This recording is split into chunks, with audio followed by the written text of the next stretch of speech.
இருந்தாலும் இங்கே சாதி சான்று வாங்கிக்கலாம், எந்த தடையும் இல்லை. கேரள சகோதரர்களுக்கு தமிழகத்திலே எந்த தடையும் இல்லை. எப்போது வேண்டுமானாலும் நீங்கள் சாதி சான்று பெற்றுக்கொள்ளலாம், வருமான சான்று, இருப்பிட சான்று பெற்றுக்கொள்ளலாம். ஆனால் 150 ஆண்டுகளாக அந்த மலையகங்களில் வாழக்கூடிய பச்சை தமிழர்களுக்கு, தேயிலை தோட்ட தொழிலாளிகளுக்கு நீ சாதி சான்று கொடுக்க மறுப்பதற்கு பின்னால் இருப்பது இனவெறியான்னு கேட்க விரும்புகிறேன்.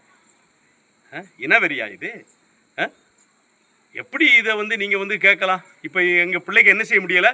சாதி சான்று பெற முடியாமல் போராடிக்கிட்டு இருக்கு. தேவிகுளம் எவ்வளவு பெரிய தாலுகா, உடுமஞ்சோலை எவ்வளவு பெரிய தாலுகா, பீர்மேடு எவ்வளவு பெரிய தாலுகா. நீ சாதி சான்று கொடுக்க மறுப்பதற்கு பின்னால் இருப்பது என் மக்களுடைய அறிவுன்னு நான் நினைக்கிறேன். இந்த எங்கள் தமிழ்நாட்டு பயிலுக்கு என்ன செய்வாங்க தெரியுமா? படித்தா இன்னைக்கு உலகத்தில் இருக்கக்கூடிய முக்கியமான கம்பெனிகளில் எல்லாம் என்ன செய்தான்? CEO யார் இருக்கிறா? இந்த தமிழ்நாட்டு பச்சை தமிழன் தான் இருக்கிறான்.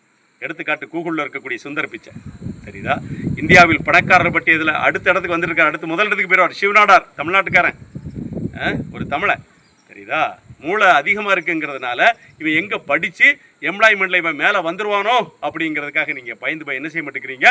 சாதி சான்று கொடுக்க மாட்டேங்கிறீங்க. குறிப்பாக பட்டியல் சமுதாயத்தில் வரக்கூடிய தேவேந்திர குல வேளாளர், ஆதி திராவிடர், அருந்ததியர், குதிரை வண்ணார், இன்னும் பிற்படுத்தப்பட்டவர் பட்டியல் வரக்கூடிய தேவர், நாடார், கோனார், செட்டியார், முதலியார் யாருக்குமே சாதி சான்று கொடுக்கப்படாமல் என்ன செய்கிறது கேரள அரசு? என்ன செய்கிறது?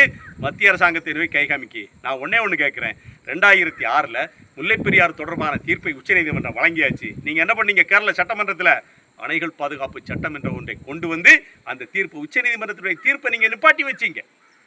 ஒரு அமெண்ட்மெண்ட் சட்டமன்றத்தில். கேரள சட்டமன்றத்திற்கு ஒரு இறையாண்மை இருக்கிறது. அந்த இறையாண்மையை பயன்படுத்தி என்ன செய்யலாம்? இங்கே இருக்கக்கூடிய 3 தாலுகாவில் இருக்கக்கூடிய தமிழ் பிள்ளைகளுக்கு சாதி சான்று கொடுக்கலாம் என்று ஒரு சட்டத்தை நிறைவேற்றுவதற்கு உங்களை தடுப்பது எது தோழர்களே? எது தோழர்களே? உலக தொழிலாளர்களை ஒன்றுபடுங்கள், இழப்பதற்கு ஒன்றுமில்லை, ஆனால் அடைவதற்கு ஒரு பொன்னுலகம் காத்து கொண்டிருக்கிறது என்று எழுதினார் மார்க்சும் எங்கெல்ஸும். அதான உங்கள் அரசாங்கத்தினுடைய வேத வாக்கு இல்லையா? அப்போ தொழிலாளிகளுடைய பிள்ளை வாழணும் இல்லையா? அவர்கள் வாழ்வதற்கு உங்களுடைய சட்டம் தடையாக இருக்கும் என்று சொன்னால் நீங்கள் மார்க்சிஸ்டுகளா என்கிற கேள்வியை எழுப்ப நான் முற்படுகிறேன். அதான் உண்மை. எங்களுடைய பிள்ளைகளுக்கு நீங்கள் சாதி சான்றை கொடுப்பதற்கு இன்னும் காலதாமதமாகும் என்று சொன்னால் முதல் போராட்டத்தை தேனி மாவட்ட எல்லையிலே நாங்கள் நடத்துவோம். அதான் வழி, வேற வழி இல்லை. என்ன? 2வது, உச்சநீதிமன்றத்தினுடைய கதவுகளை தட்டுவோம். இதுதான் பஞ்சப்படி விஷயத்திலே நடக்கும், தெரிஞ்சுக்கோங்க.